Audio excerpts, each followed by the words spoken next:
Since MetaHuman by Epic entered the scene, things were normal, but it completely changed the entry barrier. You see, before, creating a realistic human character felt like something only senior artists or maybe big studios could pull off. And now with MetaHuman, you can literally jump into Unreal and start building a character almost immediately. I mean, you just tweak some sliders and blend some presets instead of sculpting everything from scratch, which is why even beginners can get results fast. This alone opened the door for a massive wave of new users, but the good thing or the problem, depending on how you see it, is that it is used by professionals too, to a worrying degree some might say. So it might look lazy, and there's now a stigma that all the characters now look the same, since they are all created using MetaHuman. But in contrast, what makes people neglect the reputation is the time factor, and this is honestly the biggest reason. Creating a realistic human used to take weeks or months, especially when you factor in rigging and facial setup. But MetaHuman basically compresses that, the entire pipeline, into just minutes or just hours, because characters come fully rigged and ready to animate out of the box, which means you are skipping one of the most technical and painful parts of character creation. So for studios, and especially indie developers, this is like cutting production time in half, overnight, at least when it comes to creating characters. Another huge reason is how perfectly it fits into Unreal Engine. Everything just connects smoothly. You create the character, drop it into the scene, and it just works. No weird exporting issues, no broken rigs, no pipeline headaches, and now it is even better integrated into Unreal Engine, making it easier than ever to use across games, films, and even other software too.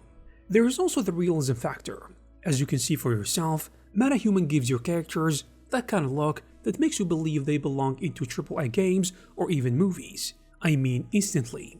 We're talking about subtle facial expressions, skin detail, and believable movement. And this is all powered by real-world data and performance capture systems. So even a small team, or even one person like you, can suddenly produce something that looks like it came out from a big studio. And that's insanely attractive. But as I said before, it comes at a cost. And honestly, it also changes what is possible, because even small teams can now afford to have multiple realistic characters instead of just one or two, or none at all sometimes. There are even indie developers using MetaHuman to expand their storytelling, because they can now actually populate their worlds with believable people, which wasn't realistic for them before. So it is not just about convenience, it literally expands what kind of projects people can make. At the end of the day, MetaHuman exploded in popularity because it hits everything all at once. It is fast, it is easy, and it looks amazing, in addition to removing technical barriers. So it basically turns something that used to be high-level specialized work into something that almost anyone can do.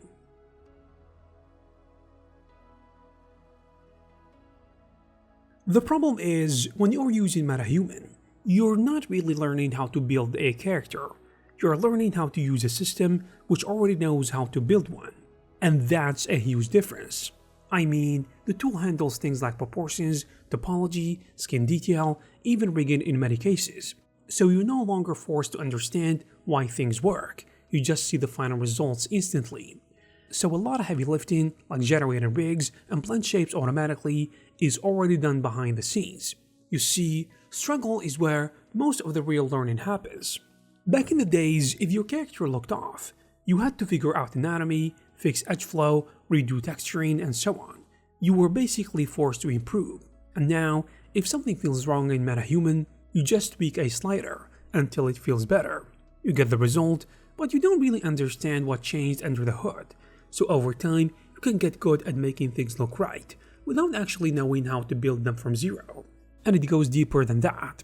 Skills like sculpting, retopology, and facial rigging used to be separate disciplines that took years to get comfortable with, but MetaHuman compressed all that into a single interface, where everything is already structured and optimized. Even customization is guided. So you're not starting from a blank canvas, you're modifying an existing system with predefined rules. So naturally, a lot of people never feel like they need to go beyond that. And over time, this created a weird situation, where someone can produce high quality characters, but if you take MetaHuman away, they are kinda stuck. And honestly, it is not even people being lazy, I mean on purpose. It is just that the tool makes it very easy to skip the hard part. When something gives you professional results instantly, your brain naturally goes, why would I spend months learning this the hard way? So people don't avoid learning it because they are lazy. They are avoiding it because MetaHuman make the hard path feel almost unnecessary. And this is one of the reasons why almost all the characters start looking the same.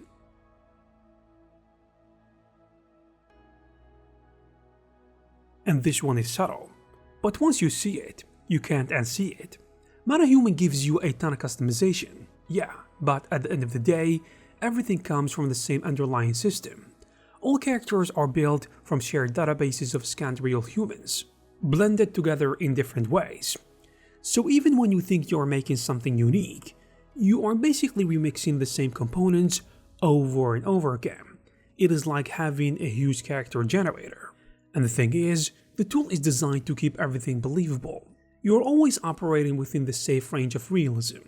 You can tweak faces, proportions, skins, and so on, but the system won't let you go too far into weird or extreme territories. That's why most MetaHumans feel grounded and similar to a certain extent. You can even see people online pointing this out. A lot of artists mention that MetaHumans end up being kind of a homogenized combination of base faces, which makes it harder for them to feel truly distinct from each other. It's not that they are identical, it's more like that they all feel like they belong to the same family, if you know what I mean. Another thing is the presets. The hair, skin, eyes, and even facial features, they all come from a controlled library, so naturally people tend to reuse the same options because they already look good. I mean, when thousands of creators are pulling from the same pool, you start seeing the same faces, the same hairstyles, the same types of characters popping up everywhere. And this is where it gets interesting.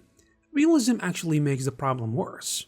When characters are stylized, you can exaggerate features and make them super distinct, but with MetaHuman, everything is trying to mimic real humans as closely as possible.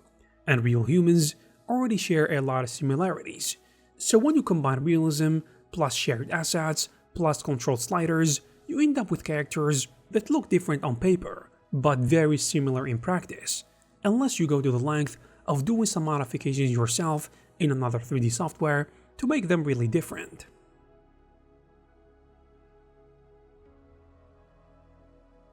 Studios also love MetaHuman because it solves a problem that they had forever, which is time and cost. As you know, creating realistic digital humans used to be one of the most expensive time-consuming parts of production, and now with it, you can generate fully rigged and high-quality characters in a fraction of that time, sometimes in just hours instead of weeks. But of course they modify stuff here and there before getting the production-ready asset. For a studio, that's not just convenient, it is actually a massive business advantage. Less time spent on characters means more time for everything else: environments, animation, storytelling, and just hitting deadlines. And once studios realize they can move faster, they don't go back. And that's the key. When a tool proves that something can be done quicker, it quietly resets expectations, and suddenly, what used to take a month is now expected just to take a few days. And it's not even about MetaHuman anymore. It is about the new standard it creates. It also changes how teams are structured.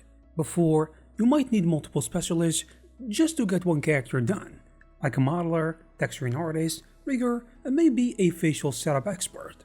But MetaHuman compresses all of it into a single pipeline, so studios can either work with smaller teams or expect the same team to produce way more output. And that shift can be a bit brutal because now artists are expected to move faster and still deliver high quality results. There's also this domino effect across projects. Once a few studios start using MetaHuman and shipping good looking characters quickly, others feel pressure to keep up. So nobody wants to be left behind, or the studio that's slower or more expensive. So adoption spreads fast, not just because the tool is good, but because competition forces it, and it becomes less of a choice and more of a necessity. And there you have it, guys. If you like this video, please give it a thumbs up. Also, please subscribe to the channel to receive more videos like this. Thank you very much for watching, and I will see you in the next one.